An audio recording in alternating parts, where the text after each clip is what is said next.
KBS 열린 토론.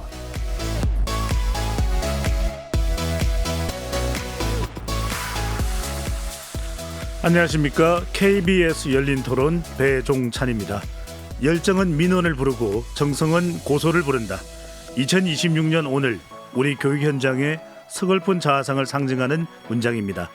스승과 제자가 마주보던 교실은 어느덧 사법적 판단과 법적 다툼이 앞서는 갈등의 장이 되었고, 학교는 교육 본연의 가치보다 행정과 복지의 무게에 짓눌려 표류하고 있습니다.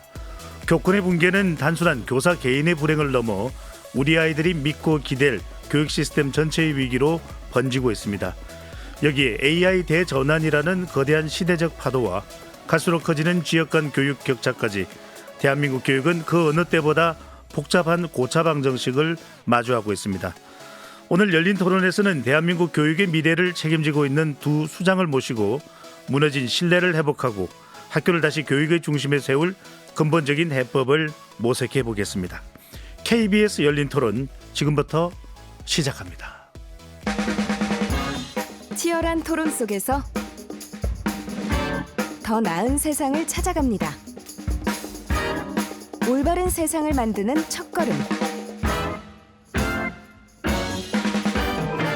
평일 저녁 7시 20분 KBS 열린 토론. 오늘 열린 토론 함께해 주실 두 분 소개합니다. 임태희 경기도 교육감 나오셨습니다. 네, 임태희입니다. 안녕하세요. 정근식 서울시 교육감 자리하셨습니다. 예, 안녕하세요. 정근식입니다. KBS 열린 토론을 포함한 KBS 1라디오의 모든 프로그램은 유튜브에서 함께 하실 수 있으니까요. 많이 들어와 주시고 구독 꾹 눌러주시고 좋아요도 많이 보내주시면 좋겠습니다. 본격적인 토론에 앞서 시민분들은 2026년 우리나라 교육에 관해 어떤 고민과 기대를 갖고 있는지 먼저 듣고 오겠습니다. 아이들도 선생님들을 우습게 보는 경우가 있고, 뭔가 수업 시간에 아이들이 오히려 선생님을 폭행하는 영상을 전 2번 정도 봤었거든요. 너무 말도 안 되는 얘기도라고 생각을 하고, 이제 교사도 학생도 서로 존중하면서 좀 아름다운 교육 문화로 바뀌어야 교육적인 것도 더 개선이 되지 않을까 싶은 생각입니다. 다양한 직업군이 엄청 많잖아요. 그래서 본인이 원하는 길을 찾기 위해 도와주는 환경이 만들어졌으면 좋겠고, 다양한 분야에 있어도 인정받을 수 있게. 사교육 사고 올 거라고 생각을 하고 안 하더라고요. 학교에서 안 배운 애들은 따로 이렇게 좀 이렇게 더 이렇게 심하게 가르쳐줘서 따라올 수 있게 해야 되는데, 배웠겠거니 생각을 하고 안 가르쳐. 그러면 그 애들이 못 따라가요. 아예 그냥 포기를 해요. 워낙 변화가 심하니까는 그 변화에 맞춰서 따라가기가 힘들지 않습니까? 모든 제도가 거기에 맞춰서 갈 수가 없고, 최근에는 AI라는 시스템이 도입되면서 흔히 말하는 문화 지체 현상도 발생하기 때문에 제도와 문화를 따라갈 수도 없고 그 환경을 따라갈 수 없고 그 이해를 못 하잖아요. 저는 고등학생인데요. 솔직히 논술 전형을 하든 수능을 정시로 준비를 하든 사교육이 빠져서는 안 되잖아요. 이게 사교육이 없으면은 조금 하기도 힘든 것도 사실이라, 이게 사교육이라는 자체가 너무 열풍화가 되어 있는 게 아닌가. 근데 이번에 또 교육 과정이 바뀌기도 했으니까 공교육에 좀 긍정적인 면을 봤으면 좋겠다라는 생각이 듭니다. 시민분들은 어떻게 들으셨는지요? 2026년 새해가 밝았습니다. 한국 교육이 마주하고 있는 과제, 목표가 무엇인지도 두 분 교육감께서 새해 인사 겸해서 말씀을 해주신다면 먼저 임 교육감님부터요. 제가 먼저 할까요? 네, 먼저 하십시오. 네, 방금 전에 우리 아마 학생, 학부모님들 또 선생님들이 말씀하시는 내용을 잘 들었습니다. 근데 이 교육계를 어쨌든 그 현장을 책임지고 있는 교육감으로서 참 많은 그 부분을 느끼면서 또 공감도 하고, 지금 우리 학교 현장이 많이 지금 아파하고 있는 점들을 느낄 수 있었습니다. 저는 금년도에 소망이 있다면 특히 선거가 있기 때문에 이게 이제 여러 가지 또 어려운 일들이 많이 겹칠 텐데, 우리 교육이 교육답지 못하다 하는 거거든요. 요점은. 그래서 학교는 학교답게, 또 학생은 학생답게, 교사는 교사답게 이렇게 이제 이 회복이 돼야 되는데, 그게 저는 교육의 본질 회복이라고 봐요. 그런데 우리가 과거의 교육이 현재의 교육이 그런 면에서 보면 많이 지금 망가져 있는 거거든요. 그런 면에서 미래 교육 얘기할 것 없이 교육의 미래는 바로 그러한 교육의 본질을 그 회복시켜서 그 학생은 학생답게 또 교사는 교사답게 학교는 학교답게 하는 일종의 그 교육 기본의 회복이 네. 가장 중요한 그 과제가 아닌가 하는 생각을 하면서 아까 그 말씀을 듣고 또 새해 각오도 그렇게 말씀드리고 싶습니다. 네. 답게 이게 참 필요한데 쉽지는 않은데 교육감님께서는 어떻게 과제나 예, 네. 제가 이제 교육감으로 일한 지가 이제 1년 좀 몇 달 지났습니다. 제가 이제 우리 교육의 현장을 보면서 가장 어려운 부분들이 첫째는 학생들이 자신의 어떤 꿈을 확실하게 꾸고 있는가 이런 문제를 생각을 했고, 두 번째는 선생님들이 학생들을 가르치면서 정말로 보람 있게 긍지를 가지고 가르치고 있는가 이런 문제도 생각을 했고, 또 학부모님들은 학교나 선생님들을 정말로 믿고 신뢰하는가 이런 거였잖아요. 그래서 제가 이제 학생의 꿈, 그리고 선생님들의 긍지, 그리고 학부모님들의 신뢰, 이 세 가지 요소가 회복이 될 때 비로소 우리 교육이 정상화된다. 말 그대로 교육 공동체로 가는 가장 중요한 요소가 그 세 가지 요소다. 이렇게 생각을 했습니다. 아까 여러분들이 이야기를 했는데 가장 큰 어려움이 이 선생님에 대한 존중이 굉장히 약해졌다라고 하는 거잖아요. 선생님은 한편으로 보면 교사는 한편으로 보면 여러 직업 중에 하나이지만 네. 또 다른 한편으로 보면 학생들을 가르치는 선생님이잖아요. 이 교사의 두 가지 측면, 즉 직업으로서의 교사와 선생님으로서의 교사 사이에 굉장히 갈등이 많이 발생을 했고, 어떻게 하면 이것을 잘 어우러진 그런 하나의 정체성을 가진 그런 것을 다시 되살릴 것인가, 이게 학교 현장에 굉장히 중요한 과제가 아닐까 이렇게 생각하고 있습니다. 네.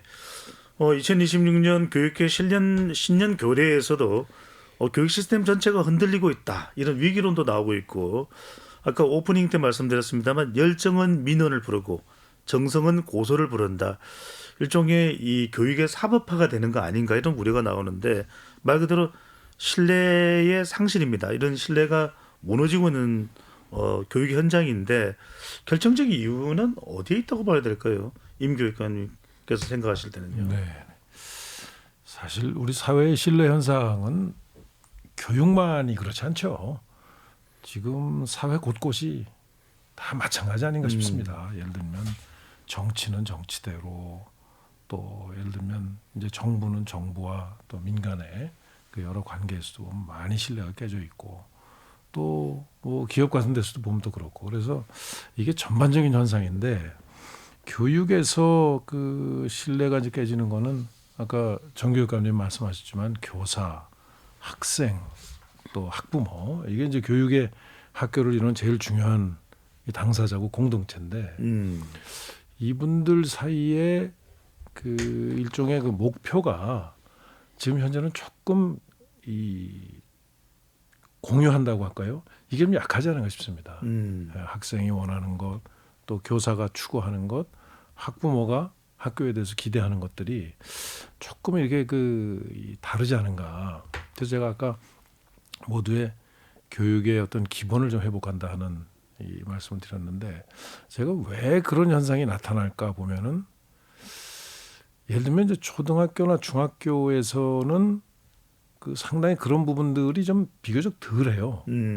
그러다가 이제 중학교하고 고등학교 가고, 또 예를 들면 이제 학부모님들이 조금 그 학생들의 교육에 대해서 각별한 관심, 뭐 예를 들면 선행학습을 한다든가 하는 이제 그런 생각을 할 경우에는 그 학교의 갈등이 더 커지는 거죠. 네. 예, 그래서 저는 우리나라 교육 문제를 항상 이렇게 보면서 교육감 이제 한 3년 반, 근 4년 돼 가면서 느끼는 게, 이것은 구체적으로 보면 대학 입시 문제를 해결하지 않고는 이런 문제들은 해결되기 어렵겠다 하는 저 나름대로 이렇게 결론을 좀 가지고 있습니다. 네. 그래서 계속 좀 대학 입시 문제에 대해서 어떻게 해야 학교 교육도 좀 정상화되면서 학생들이 그 꿈도 가질 수 있고, 또 학부모님들도 그 아까도 계속 지적했습니다만 사교육에 좀 덜 의존하면서 믿고 학교에 맡길 수 있는 이런 교육 환경이 될 수 있겠는가. 저는 결론이 대학 입시 문제에 많이 이게 네. 영향을 받고 있는 거라고 생각하고 있습니다. 계속 나오는 또 지적이기도 합니다. 대학 입시가 우리 교육의 근본적인 문제가 되고 있다. 정 교육감께서는 어떻게 보시는지. 그래도 뭐 10년 전, 20년 전에 보면은 학생들은 선생님에 대한 믿음, 선생님들은 학생들에 대한 믿음인데 최근에 이 부분이 많이 신뢰가 상실됐다는 이야기를 많이들 하시거든요. 예, 그렇습니다. 이제 직접적으로 학교 현장이 자꾸 사법화되는 근본적인 이유는 직접적으로는 이제 학교 폭력이라고 하는 그 아젠다가 커지면서 생긴 문제지요. 과거에는 이제 학생들의 그런 사소한 갈등이나 뭐 다툼이나 이런 게 있을 수가 있는데 그게 이제 어느 순간부터 폭력으로 규정되기 시작하고 폭력 문제에다가 플러스 이 학부모들의 학생들에 대한 자녀들에 대한 관심이 커지다 보니까 그것이 이제 오해가 커지고 그러면서 갈등이 증폭되는 거죠. 그러면서 이제 최종적으로 교육적인 방식으로 문제를 해결하지 않고 자꾸 그 법적인 문제로 문제를 해결하려고 보니까 학교 현장이 과도하게 사법화됐다 이런 지적을 받죠.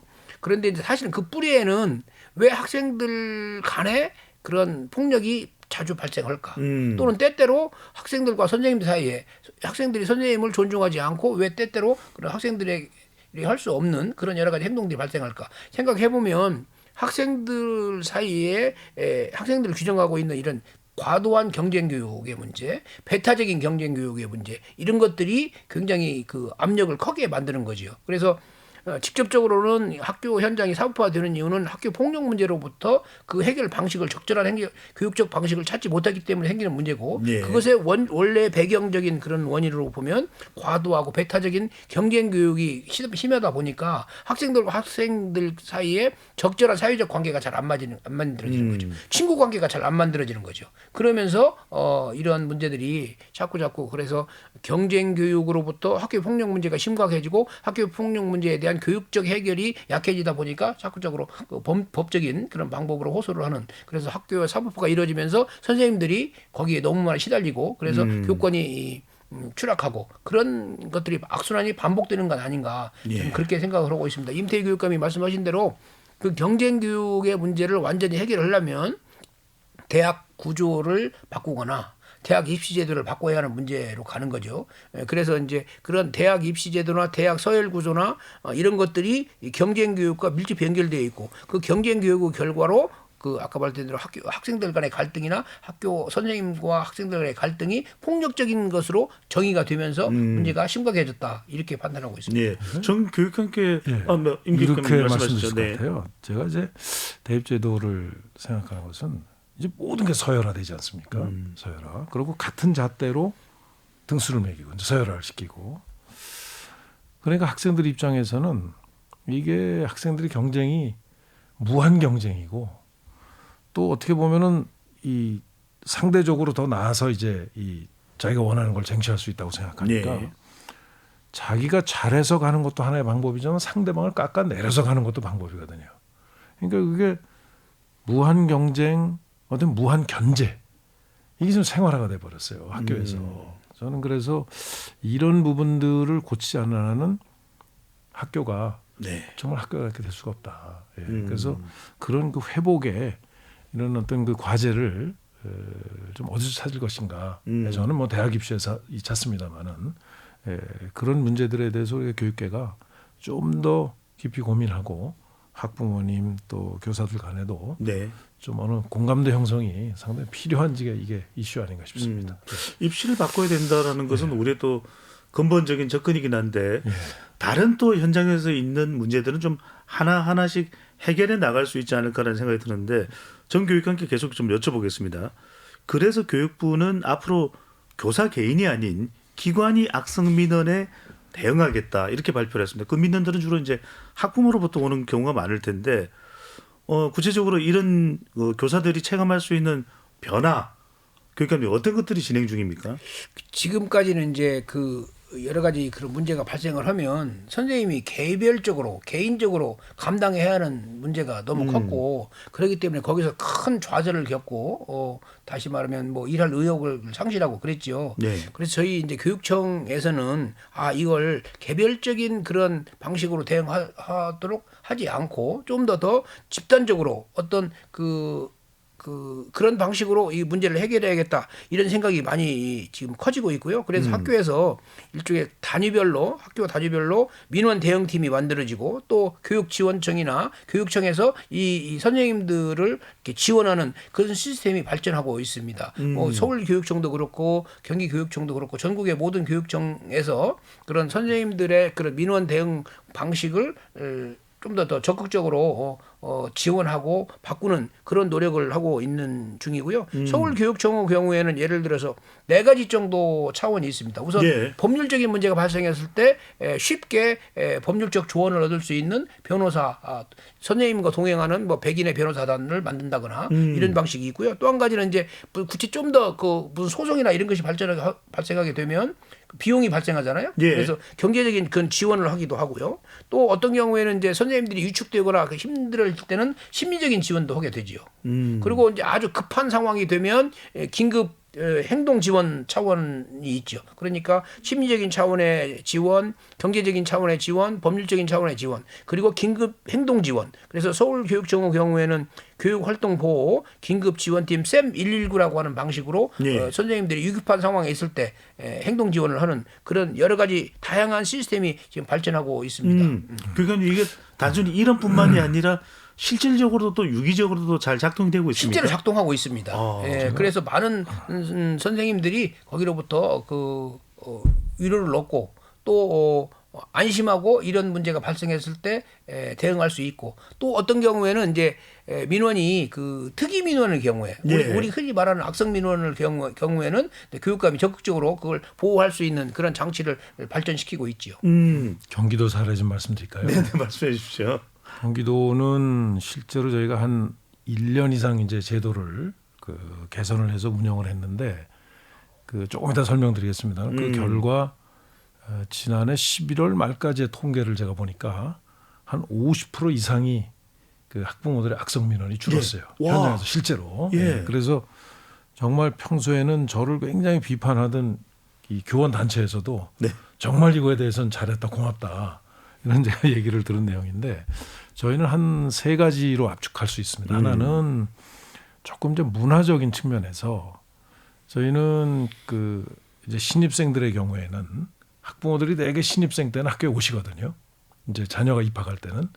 그래서 학생, 학부모, 교사 이 교육 3당사자가 나의 권리는 이거고 나의 책임이 이거다 하는 내용을 협약으로 해서 그 협약식을 이제 체결을 보통 해요.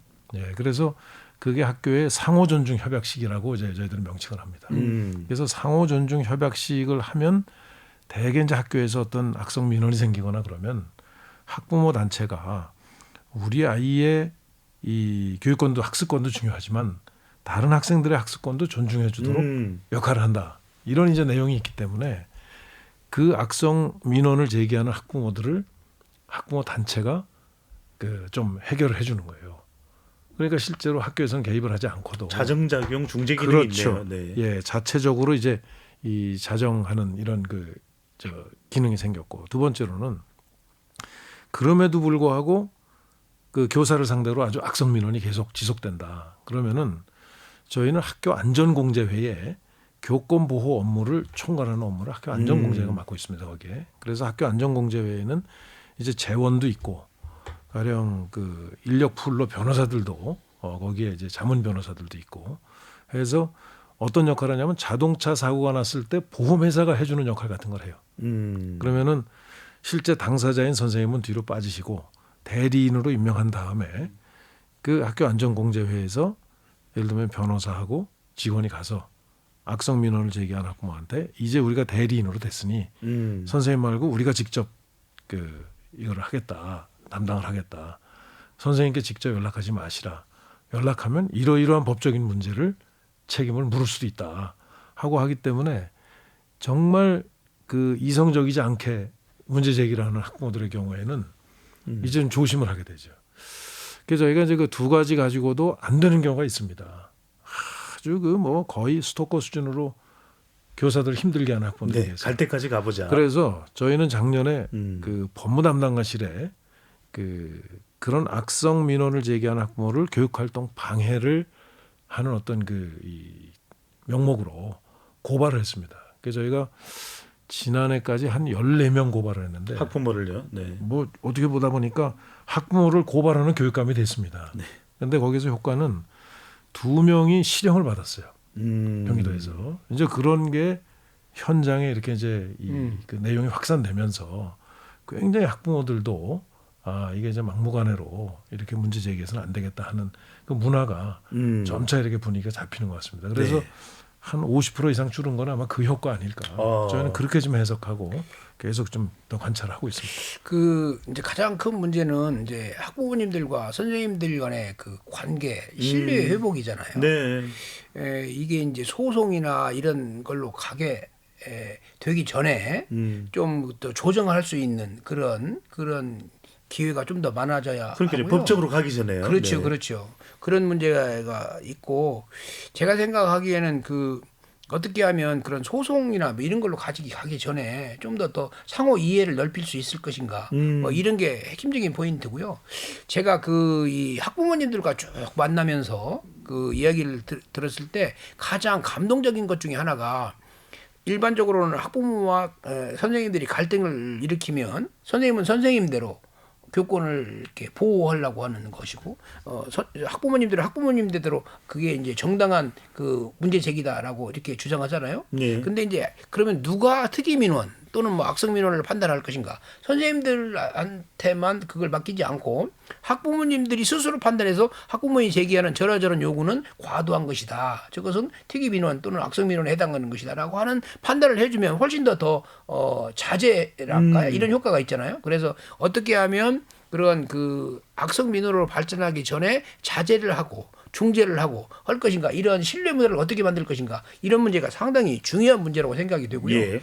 또 한 가지는 실제로 상처를 받은 선생님들을 보호하는 문제가 있습니다.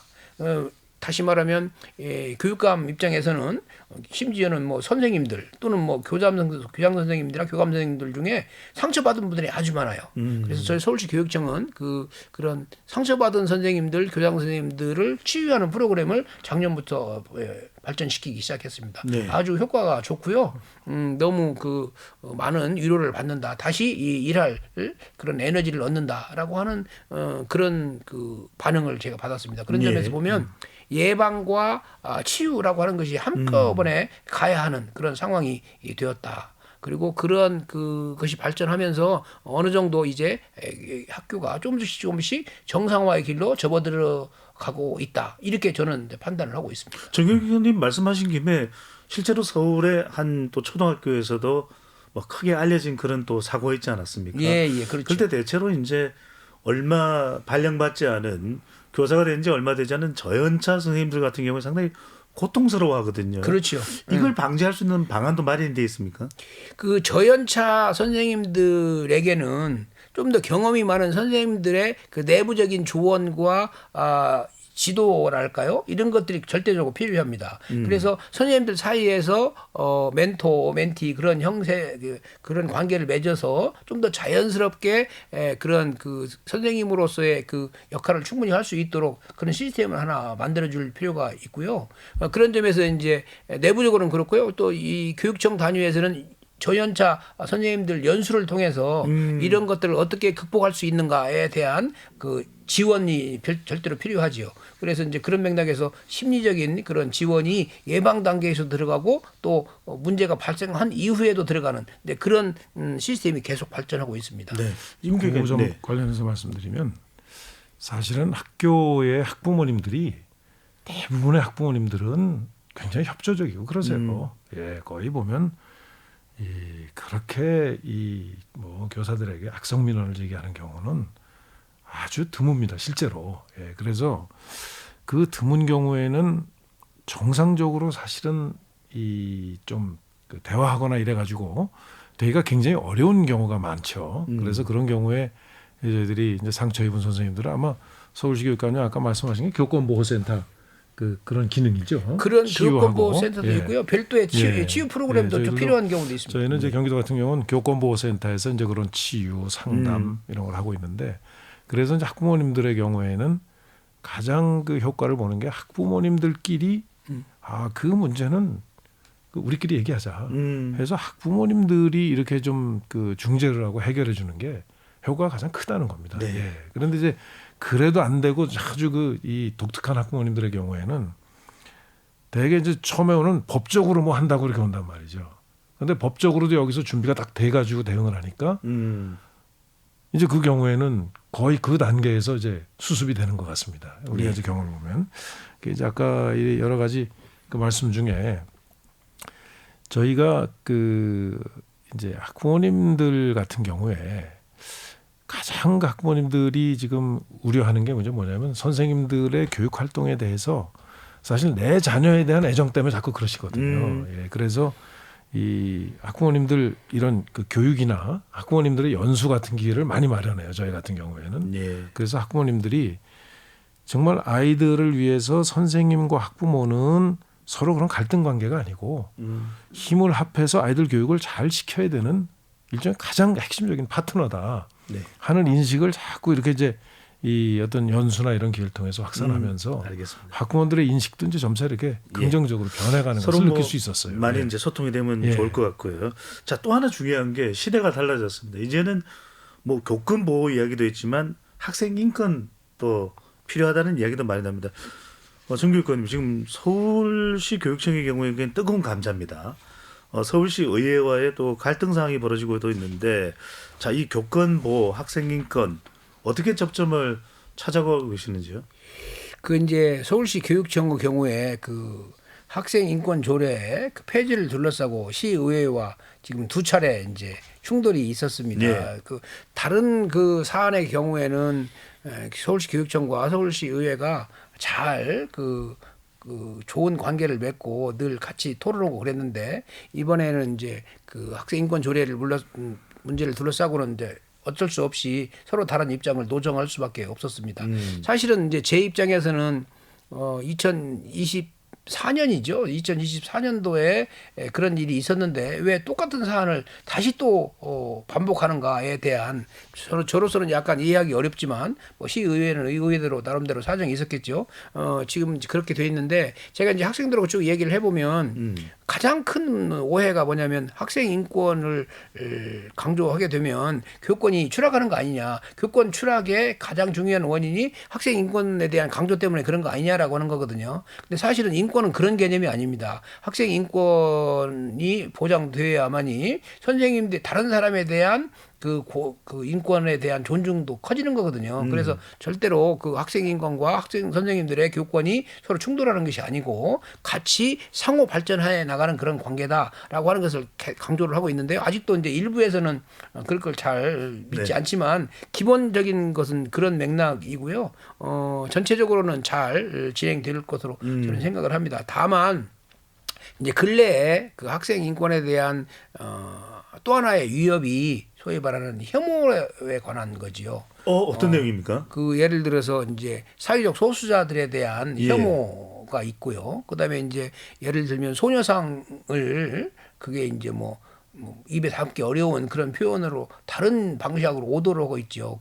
학교에 소녀상이 있는데 그것이 마치 무슨 매춘 교육을 위한 무슨 도구다 이런 식으로 왜곡을 하기 때문에 혐오와 역사 왜곡이 결합되어서 나타나는 현상이 작년 가을에 발생을 했습니다. 그래서 이제 그 문제는 제가 도저히 묵과할 수 없어서 뭐 불가피하게 고발도 하고 그랬는데요. 기본적으로 학교 현장에서 다른 사람들 특히 사회적 약자나 소수자들을 혐오하고 차별하고 이것을 정당화하는 그런 논의들은 좀 제발 좀 없어졌으면 좋겠다 이렇게 생각하고요.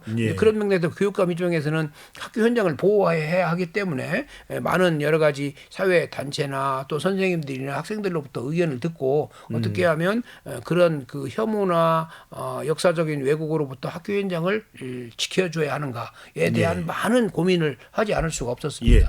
민감하다면 민감할 수는 있겠지만 임 교육감도 비슷한 고민을 하실 것 같은데요. 학생 인권, 그 다음에 교권 보호 네. 공존할 수 없습니까? 어떤 부분이 쟁점이 되는 겁니까?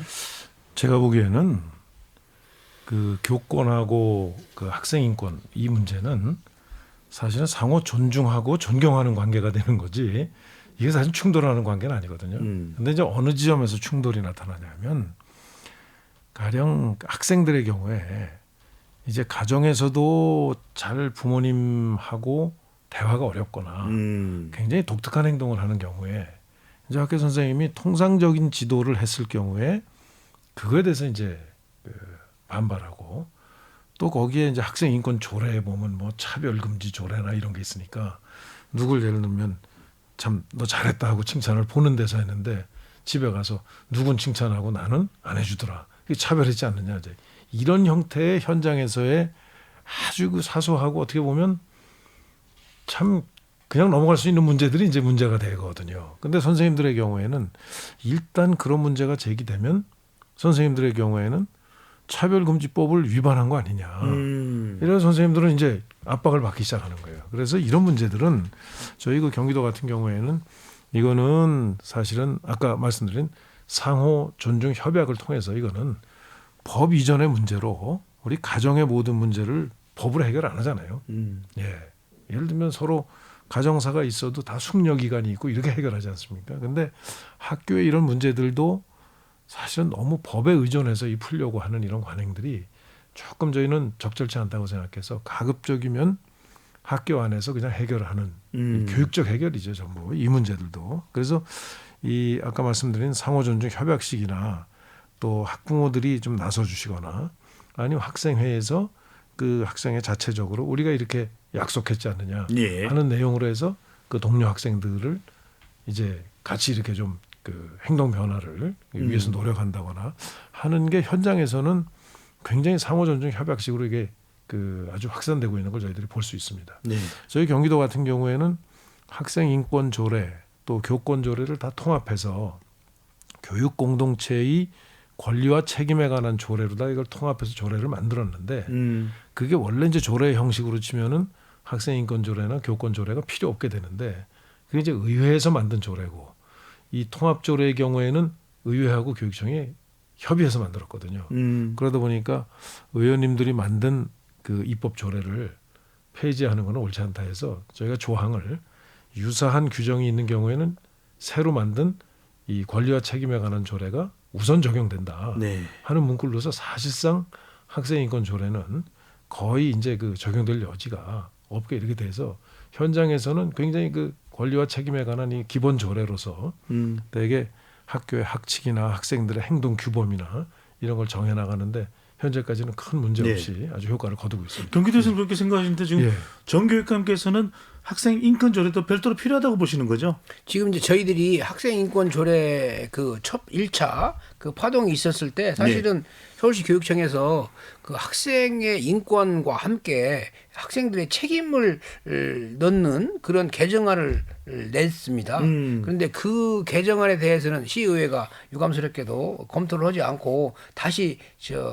폐지하는 그런 결정을 했기 때문에 저희들이 유감을 표시를 했지요. 기본적으로 인권이라고 하는 것은 인간이 가져야 할 기본적 권리이기 때문에 그것은 항상 그 존중되어야 하고요. 동시에 거기에는 상호 존중이라고 하는 인권은 늘 다른 사람의 권리를 침해해서는 안 된다라고 하는 그런 상호 존중의 정신이 기본적으로 들어있는 것입니다. 근데 그런 점에서 보면 자유와 책임의 문제 그리고 나의 인권과 상대방의 인권의 문제가 같이 논의가 되는 그런 맥락인데 때때로 그게 이제 그런 맥락에서 이탈을 해서 좀 오해가 생기기도 하고 지금 그런 상황입니다. 네, 근데 상호 존중을 또 정교육감께서 생각하시는 게 교권 보호를 위해서 국회와 협력해서 더 촘촘한 법적 장치 마련하겠다고도 이야기를 하셨어요. 그게 왜 그러냐면 이제 각 교육청별로 이제 의회와의 관계에서 조례로 제정을 하다 보니까 상황이 너무 달라지고 그때 이제 문제가 생겨서 아예 그걸 법률로 하는 게 좋겠다라고 하는 생각을 하게 된 거죠. 차라리 조례 위에 법률로 좀 더 보편 타당한 모든 그 교육 공동체 성원들이 합의할 수 있는 법률로 만들어지면 그 조례 수준의 그런 불필요한 갈등이나 논쟁은 불필요하다라고 하는 생각 때문에 학생 인권 조례를 좀 더 한 단계 높여서 그 학교 인권법으로 제정을 하는 것이 좋겠다. 거기에는 이제 학생뿐만 아니라 선생님들도 인권에 보장되는 그런 거겠죠. 학교 인권법 또는 뭐 학생 인권법이 이 조례 불필요한 조례를 둘러싼 논쟁을 갖다 불식시킬 수 있는 하나의 법률적 장치다. 이렇게 판단을 한 것입니다. 네, 교권 보호도 그 내용에 그렇죠. 포함되도록 한다는 말씀이신 그렇죠. 거죠. 네. 자, 그리고 또 하나가 이제 교육 현장에서 너무 일이 많다. 이것도 이전부터 계속 이야기가 네. 또 되어왔던 부분입니다. 학생들을 가르치는 일 외에도 행정 업무, 또 여기에 임 교육관님 또 네. 늘봄학교, 돌봄학교 이게 또 이제 또 학교에서 상당히 강조되고 있는 부분입니다. 네. 그러다 보면은 교사의 부담이 너무 커지는 거 아닌가? 이 문제에 대해서는 어떤 인식을 가지고 대처하고 계시는지요? 저희가 이제 대학에도 제가 있어봤는데 네. 대학 교수님들에 비해서 이 우리 유초중 고등학교 선생님들의 사실 업무가 제가 볼 땐 잔무가 많은 건 사실이에요. 예.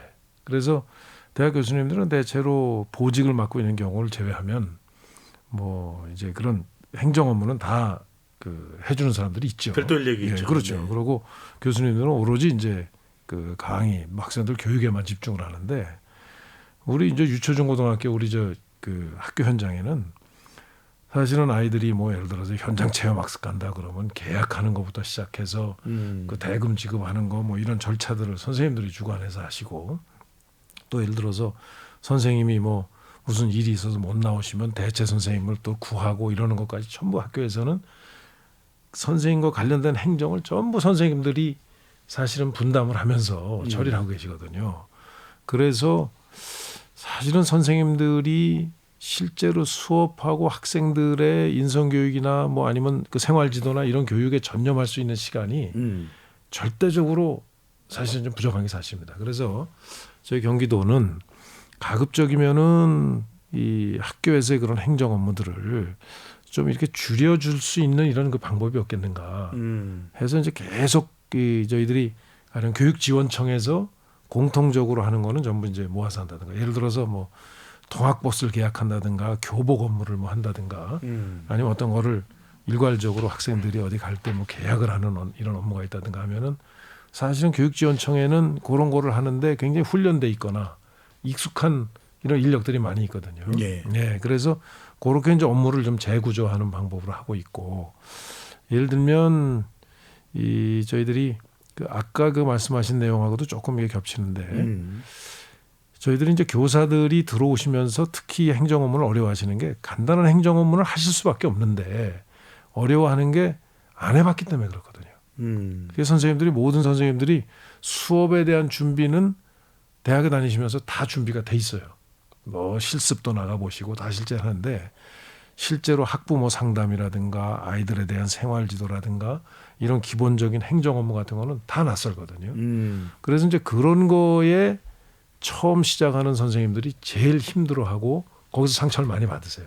그래서 저희는 수습 그 교사제도, 인턴 교사제도를 둬서 교사로 임명되기 전에 그 저희들이 한 일정 기간을 현장에서 그런 업무를 해보도록 그렇게 이제 저희들이 그 연수를 시키고 있습니다. 그래서 제가 지난해 같은 경우 첫 번째로 이제 그걸 해봤는데 그 연수를 다 마친 선생님들하고 제가 한번 대화를 해보니까 이건 정말 도움됐다. 앞으로 선생님 할 경우에 이런 업무에 대해서도 대응할 수 있고 모를 경우엔 누구한테 요거는 상의를 하면 예. 해결할 수 있구나.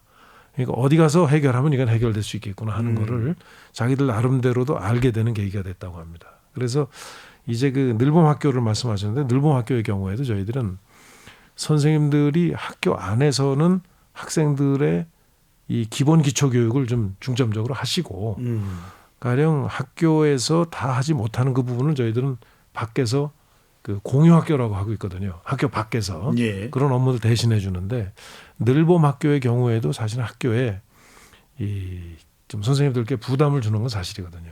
그래서 저희 경기도의 경우에는 지금 아직은 과도기라 전체를 다 빼지는 못했지만 늘봄학교도 학교 밖에 다른 시스템으로 학교 선생님들이 본연의 업무를 사실은 좀 집중하실 수 있도록 예. 그 업무를 밖에서 수행할 수 있는 시스템을 갖추고 있습니다. 공유학교 형태로. 이게 지금 임교육에서 참 중요한 말씀해 주셨는데 정교육관님 어떻습니까? 이게 돌봄 교육도 강화되다 보니까 분명히 유야무야 이렇게 이런저런 일로 다 또 신경을 쓸 수밖에 없거든요. 그러다 그렇죠. 보면 예. 인력이 또 신경을 쓰게 되면 맞습니다. 더 많은 인력이 있으면 좋은데 또 늘 이야기가 되어 왔던 것이 아마 두 분도 뭐 수도 없이 이야기를 드리죠. 어떻게 하면 학교에 불필요한 행정 업무를 좀 파격적으로 경감할 수 있을까? 그렇죠. 정말 뭐 특단의 대책이 있을까요? 이 문제가 이제 한꺼번에 다 해결할 수는 없고요. 저희 서울시 교육청의 경우에는 어떻게 하면 학교에 선생님들의 그 행정 업무를 덜어드릴까를 고민을 하다가 여러 가지로 조사를 해봤습니다. 이 공통적으로 처리할 수 있는 업무가 몇 개쯤 될까 해서 작년에 이제 저희들이 상반기에 조사를 했더니 18개 업무는 일단 학교에서 빼낼 수 있겠구나라고 판단을 했고 그래서 이제 그 서울시 교육청에서 작년 7월 1일자로 그 학교 통합 지원과를 신설을 해서 서울시 교육청에는 11개의 교육 지원청이 있거든요. 각 교육 지원청에 12명 정도의 인력을 배치를 하면 한 130여 명이 됩니다. 그래서 이분들에게 18가지의 행정 업무를 전부 전담시켜서 학교 선생님들의 업무를 많이 이렇게 덜어드렸습니다. 그 속에는 뭐 학생 안전 문제 또는 소방 합동 훈련 같은 안전 업무, 그다음에 교직원 대체 인력이나 정보 업무, 또는 입학준비금이나 뭐 공무집 관련 관리 문제, 교과서 수급 문제, 또는 공통의 위탁 용역 이런 것들을 묶어서 교육지원청에서 처리를 하게 되면 선생님들이 그걸 손을 안 대도 되는 거잖아요. 그리고 이제 그래서 저희들이 이제 한 학기 정도 운영을 해보니까 예. 상당한 정도의 그 선생님들의 업무가 덜어졌고 선생님들도 만족도가 굉장히 높았습니다. 그래서 이제 올해에는 좀 더 몇 가지 그런 문제들을 행정 업무들을 빼내야겠다 생각을 해서 첫째는 학교 자체의 어떤 공문서 감촉 이 필요하고요. 그다음에 관행적인 업무나 행사를 좀 간소화할 필요가 있고요. 또는 체험학습 안전요원 문제나 보조 인력풀 제공 같은 걸 통해서 학교가 좀 감당하기 복잡하고 어려운 예. 그런 행정 업무를 표준화해서 교육지원청이 지원할 수 있도록 그런 방향으로 더 나아가려고 하고 있습니다. 아마 이번 올해에는 몇 가지 업무가 더 덜어질 것으로 저는 기대하고 있습니다. 임교육관님 보통 우리가 저는, 중고등학교 보면은 교사 말고 왜 행정 인력이 있지 않습니까? 있죠. 한 뭐 학교마다 다르긴 하겠지만 한 몇 명 정도나 됩니까? 한 행정실에 예를 들어 학생이 나는 고등학교의 경우에 네. 학생이 뭐 한 300명 정도 된다. 네. 예를 들어서 네. 그러면은 학교 행정실에 한 6명, 7명 이 정도 인원이 있습니다. 그런 인력을 뭐 좀 2-3명이라도 3-4명이라도 더 늘릴 수는 없습니까? 근데 제가 이제 중앙부처도 근무해보고 예. 또 대학에도 근무해보고 이렇게 하는데 특히 이 교육 분야는요. 교육 분야는 저는 교육부도 이런 점에서는 조금 함께 우리 저 교육청하고 작업을 해야 된다고 생각하는데 가장 행정 업무가 아주 그동안에 해오던 행정 업무가 개선되지 않고 예를 들어서 문서를 쓰는 방법이라든가 뭐 아니면은 무슨 경비를 쓸 때 계약을 할 때 거기에 첨부되는 뭐 서류를 이렇게 보관하라든가 하는 그런 여러 행정 절차들이 예. 가장 제가 볼 때는 정비할 부분이 많은 부분 중에 낙후돼 하나가 있군요. 교육 분야라고 생각합니다. 그래서 이거는 어떻게 보면은 이제 정부의 회계 제도나 여러 가지 재무 관리나 뭐 이런 그 행정 관리에서 법률로서 해결해야 될 부분도 있고 교육부의 어떤 지침으로 해결해야 될 것도 많고 그래서 저희들은 이런 문제들을 일단 학교에서 좀 그 가급적이면은 이 단순한 업무인데도 불구하고 이게 많기 때문에 단순한 업무를 쉽게 풀어주는 게 사실은 AI를 활용하는 거 아니겠습니까? 예. 그래서 저희 경기도는 금년 3월부터 좀 그 개설을 하기로 하고 지금 작업이 거의 다 끝나가는데 AI 디지털 이 플랫폼을 만들었습니다. 그래서 모든 매뉴얼과 모든 규정과 자료들을 거기에 다 이제 이 교육을 시켜서 그 AI가 이제 대신할 수 있는 부분을 자꾸 늘려나가는 형태로 이거를 일단 대응을 해나가고 있습니다. 네. 그래서 예를 들면 인사 업무를 할 때 보면은 그 전에 저희 경기도는 교사만 13만 명이 넘으니까요. 인사를 한번 하면 한 200여 명의 선생님들이 현장에서 파견을 받아가지고 한 2달 가까이를 작업을 해요. 왜냐하면 그 민원을 해결해야 되니까. 네. 이거를 제가 한 2년에 걸쳐서 전부 디지털화하고 AI로 기초 작업을 1차를 한번 해보자. 그래가지고 그 인력의 소요가 약 한 80%가 줄어들었다고 제가 보고를 받았습니다. 아마 앞으로 그런 좀 전례들을 만들어 나가면 뭐 행정도 많이 예. 이 소위 저희가 아주 쉽게 하고 똑똑한 비서를 옆에 두는 거나 똑같다. 요 저 AI 플랫폼이 알겠습니다. 그렇게 하면서 지금 소개를 하고 있습니다. 스마트 시스템으로 예, 전환해야 된다. 그렇습니다. 또 정은식 교육감께서도 18개를 걷어냈다 이렇게 또 말씀해 주셨는데 그런 것만큼 이 교사들이 좀 신나게 일할 수 있는 그런 환경을 만들어주는 것도 상당히 중요할 텐데 어떤 뭐 동기부여나 인센티브 제도 이런 거 생각할 만한 게 정교육관이 있을 거예요. 가령 뭐 급여가 됐든 그게 근데 교육직이 가능할지 모르겠습니다. 연수라든지 뭐 승진이라든지 이 교육 현장에서는 이제 선생님들도 있고 또 일반 행정직도 있고 또 정규직이 아닌 비정규직으로 일하는 여러 가지 기간제 근로자들도 굉장히 많고 굉장히 사실은 굉장히 복잡한 구성을 가지고 있습니다. 그래서 어느 한 그 직무에 대해서 이렇게 함부로 그렇게 인센티브를 준다라고 하는 것이 말처럼 쉽지는 않다라고 하는 말씀 하나 드리고요. 예. 또 한 가지는 이 교육 우리 행정직의 경우에는 전부 공무원 T로 묶여 있습니다. 그래서 마음 놓고 그 교육감들이 이렇게 뭐 공무원 T를 늘리거나 이런 권한이 없어서 굉장히 어렵지요. 실제로는 모든 그 행정 파트에서도 인력이 너무 부족하다. 선생님들도 굉장히 이 교원이 너무 빨리 감축이 돼서 힘들다라고 말씀하시지만 일반 행정직들의 경우에도 업무가 너무 많다라고 하는 하소연이 있고 방금 임태희 교육감이 말씀하셨지만 서울시 교육청의 경우에는 특히 강남 서초 교육지원청 같은 경우에 AI 이 행정비서 이 시스템을 개발을 했습니다. 예. 그래서 상당한 정도로 이제는 그 행정 업무를 교육지원청 차원에서 절감할 수 있는 그런 단초를 마련했고 그런 것들이 이렇게 만들어지면 이제 전체 서울로 이렇게 확산시키는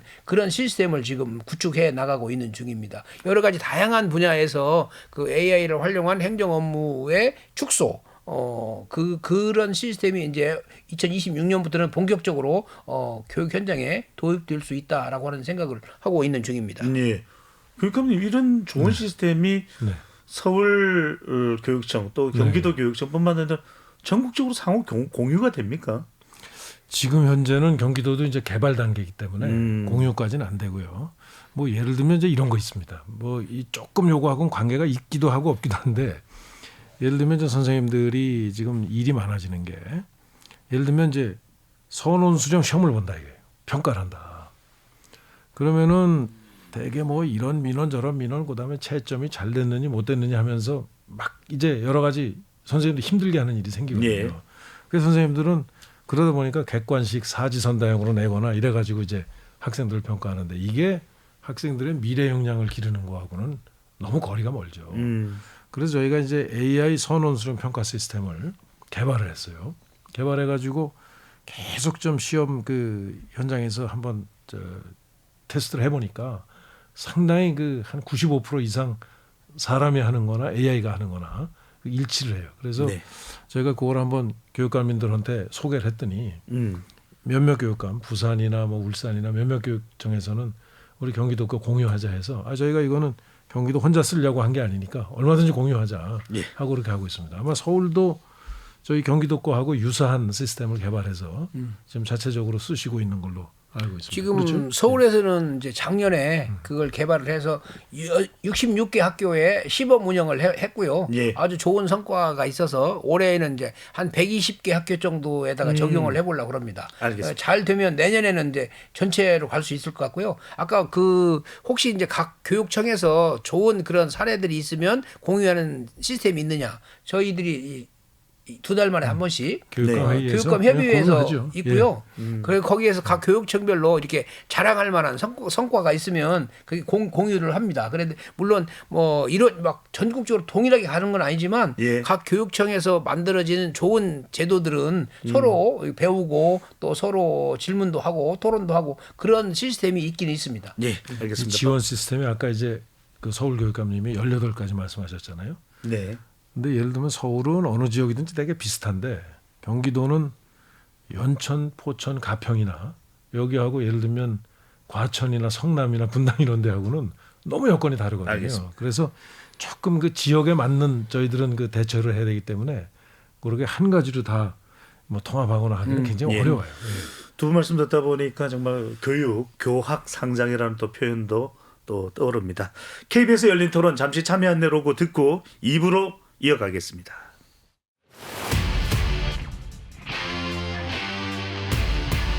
토론에 정답은 없습니다. 토론이 세상을 바꿀 수도 없습니다. 하지만 질문은 새로운 세상을 만들 수 있습니다. 질문으로 올바른 세상을 만드는 첫걸음, KBS 열린 토론.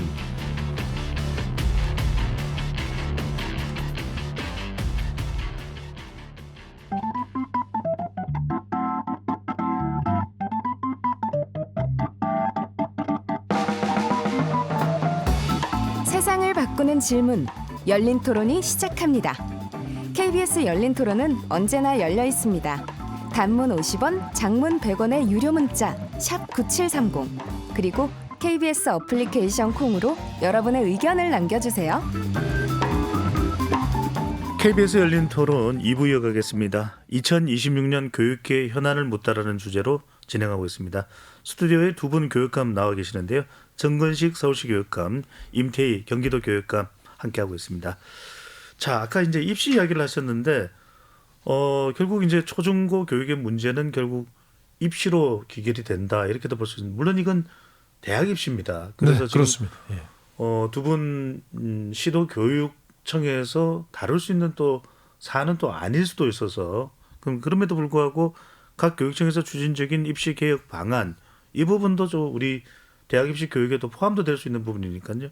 이야기를 먼저 임태희 교육감님께서 먼저 해주신다면요. 네, 이 문제는 저희가 이제 모든 그 전국의 교육감님들께서 유치원, 초등학교, 중학교, 고등학교에 대한 교육을 가급적이면 학생들에게 좀 꿈을 심어줄 수 있고 또 학생들이 좀 미래에 살아갈 어떤 이런 어떤 환경에 적합한 그런 교육을 좀 받을 수 있도록 이렇게 좀 고쳐나가고 있는데 가장 걸림돌이 유치원, 초등학교, 중학교에서는 어느 정도 그게 실현이 되고 있습니다. 여러 가지 교육적 어떤 그 변화가 시도가 되고 있는데 그게 대학 입시를 앞둔 고등학교 과정에 가면 다 망가지거든요.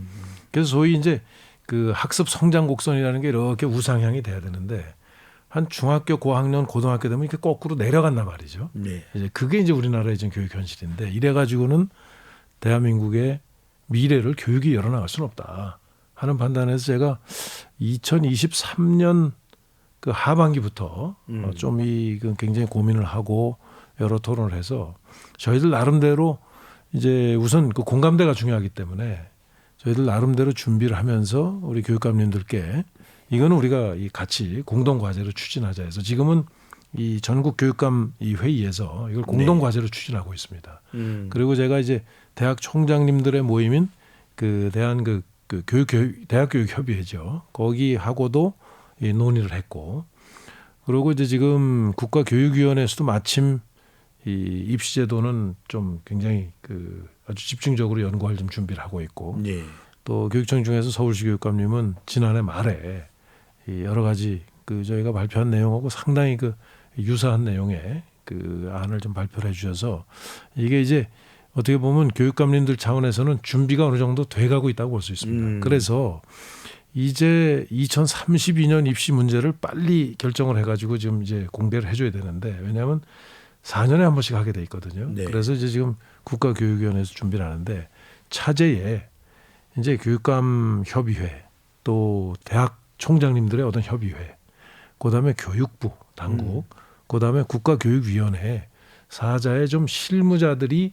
이 문제는 모여서 빠른 시일 내에 좀 학생들에게 공개할 수 있는 최적의 어떤 공배수의 안을 한번 만들어 보자. 예, 최대 공약수의 어떤 안을 그런 제안을 제가 얼마 전에 했습니다. 그래서 지금 우선 다음 주에 열리는 저희들 교육감 회의에서 논의를 하고 그다음에 이제 그 나머지 기관들하고도 협의에 좀 들어가려고 준비를 하고 있습니다. 정말 예, 말씀하신 대로 그 교육감님. 경기도 교육청에 우리 교육감님이 그 이 대학 입시 제도에 대한 문제 의식을 아주 뚜렷하게 갖고 있었고 여러 가지 제안을 해주셨습니다. 저는 이제 이 우리나라 이 교육의 최종적인 문제는 크게 보면 두 가지가 있다고 생각해요. 현재 대학들의 구조가 어떻게 되어 있느냐. 서열 구조가 너무 과도하게 되어 있다라고 하는 거 하고 그다음에 고등학교에서 대학으로 연결될 때의 입시 제도 이게 구조의 문제와 제도의 문제가 같이 있는데요. 제도의 문제로 말씀을 드리면 경기도 교육청에서 먼저 내신과 수능을 절대평가로 전환하고 또 선원수령 평가로 확대하자 뭐 그런 제안을 했죠. 네. 이제 서울시 교육청에서도 그 취지에 적극적으로 동감을 하고 많은 연구를 했습니다. 서울시 교육청에서는 고교 교육, 대학 입시 그리고 대학 교육 지금까지는 고교 교육과 대학 교육이 따로따로 돌았거든요. 네. 그래서 이제 대학 입시를 매개로 하는 고등학교 교육과 대학 교육의 유기적 순환이랄까요? 선순환이랄까요? 이런 것들이 절대로 필요하다라고 하는 생각을 했고요. 그래서 이제 또 한 가지 중요한 문제는 지금 2040년 앞으로 15년 정도 지나면 학생이 지금보다도 훨씬 더 줄어듭니다. 지금 현재 대학 진학 대상 학생 수가 지금 현재 기준으로 보면 25만 명 이상 줄어들거든요. 그 옛날에는 대학 정원이 적고 대학에 가려고 학생은 엄청 많았는데 네. 지금은 이제 반대가 돼가지고 대학 정원은 많은데 대학에 정작 들어갈 학생은 아주 적어버리는 그런 상황에서 대학 입시 제도는 어떻게 바뀌어야 하는가 이런 문제의식이 있을 수밖에 없죠.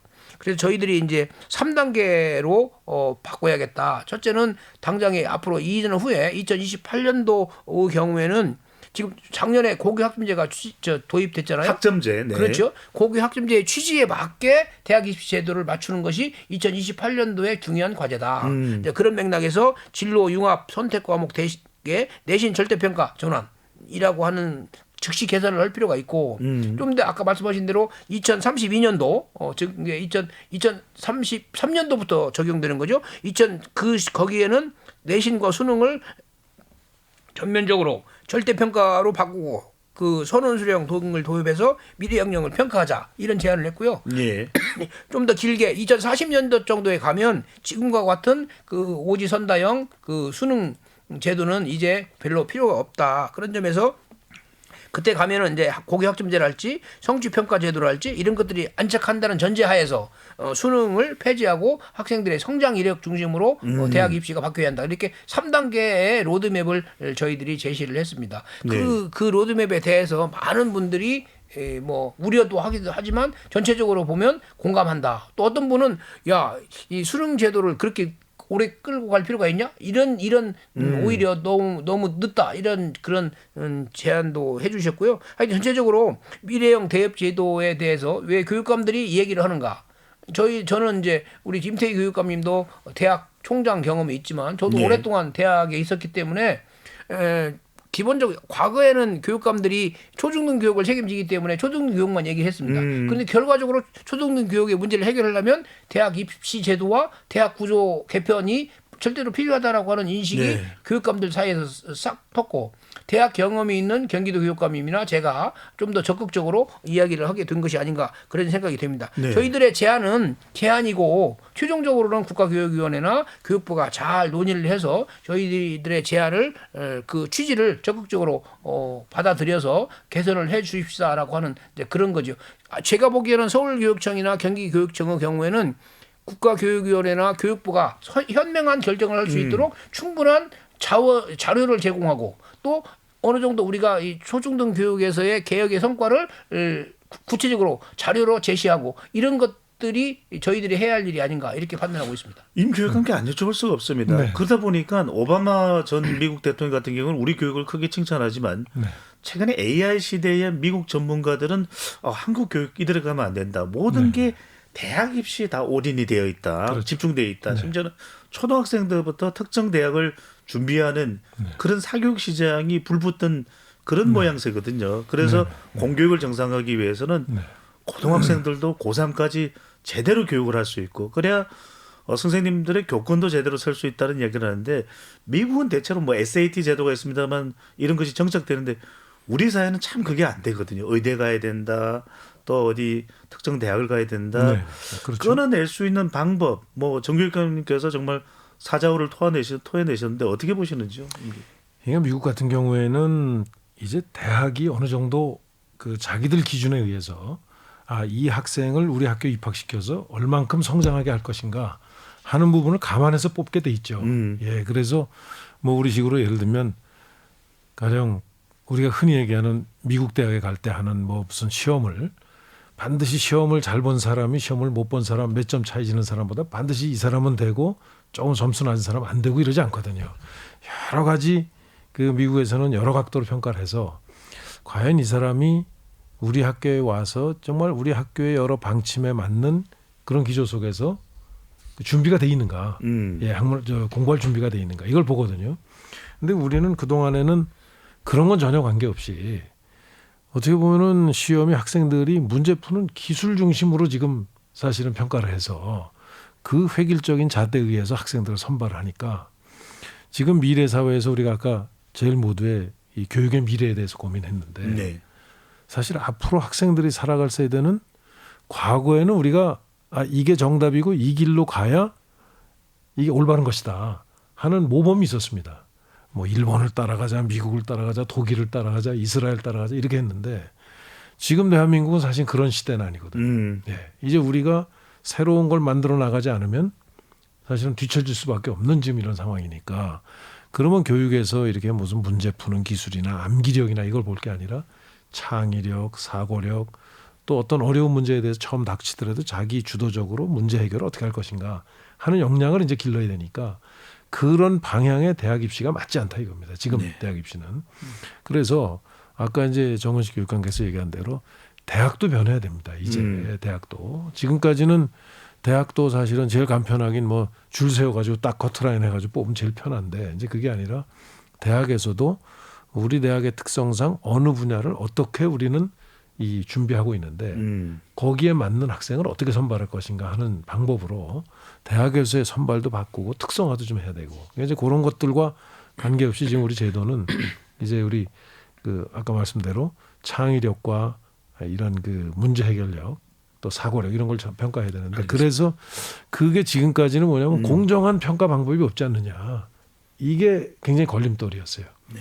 그게 뭐냐면 주관식으로 시험 내면 공정한 평가에 대해서 누가 이거를 확정할 것이냐. 그래서 제가 그렇습니다. 아까 제가 말씀드린 AI라는 경우. 네. 그러니까 대학, 당국, 대학 측, 그다음에 초중고등학교 담당하는 교육감 측에서 그 사자 공동체에서 이걸 못 내면 대한민국에 누가 내냐 이거예요. 그건 사자 공동체가 만들어내야 된다고 생각합니다. 그건 책무가 있는 거죠. 만들 책무가. 네. 그렇게 생각하고 있습니다. 알겠습니다. 이것도 잠깐 여쭤봐야 될 것 같습니다. 정 교육감님. 이제 AI 시대가 열렸습니다. 학교 현장도 AI 시대와 이제 무관할 수 없는데 그래서 도입된 것이 AI 디지털 교과서인데 상당히 좀 혼란스럽습니다. 이걸 뭐 보조제로 활용해야 되는 건지 학교마다 또 상황이 다르고 어떻게 판단하고 계신지 AI 디지털 교과서라는 게 어떻게 활용돼야 될까요? 사실은 이제 우리 임태희 교육감님하고 저하고 지난 정부에서 우리 이주호 장관 계실 때 셋이 모여가지고 AIDT 문제에 대해서 사실 논의한 바가 있습니다. 지금 현재 AIDT 그 당시에 AIDT 갖고 있던 문제점이 한 5가지 정도 있었는데요. 그 문제점에 대해서 저희들이 지적을 했고 그대로 가서는 안 된다. 아무래도 이게 연착륙을 좀 하고 AI 시대의 교육이 어떻게 되어야 할 것인가에 대한 근본적인 생각을 다시 한번 해보자라고 하는 저희들이 제안을 했고 다행히 이제 그것을 듣고 우리 이주호 장관께서 그런 것에 대해서 많은 부분 동의를 해주셨습니다. 그래서 크게 보면 AIDT 그 교과서 파동은 연착륙 해가지고 이제 어느 정도 이렇게 마무리 단계에 가 있습니다. 그렇다고 해서 저희들이 완전히 그건 폐지하자는 건 아니고 학교에서 필요하다고 하면 뭐 보조 자료로 교육 자료로 쓸 수 있다라고 하는 거였고요. 저 입장에서는 가장 큰 것은 뭐냐면 AI 시대에 AI와 선생님의 관계는 무엇인가? AI가 선생님을 대신하는 게 아니고요. 선생님이 AI를 활용해서 아이들을 가르쳐야 한다라고 하는 것이 핵심적인 것입니다. 그 AI가 주인이 되는 게 아니고 선생님을 돕는 그런 보조 도구일 뿐이지 기본적으로 선생님과 학생들의 관계는 변하지 않는 것이다라고 하는 것이 1번이고요. 두 번째는 AI 시대의 교육은 어떻게 돼야 하는가? AI에 관련된 구체적인 그 활용 문제가 있습니다. 그럴 때 가장 초점이 되는 것이 윤리적인 문제죠. AI를 가지고 예를 들어서 어떻게 윤리적으로 활동할 건가라고 하는 게 굉장히 중요한 문제고요. 두 번째는 모든 학생들이 적절한 수준에서 AI를 활용할 수 있어야 합니다.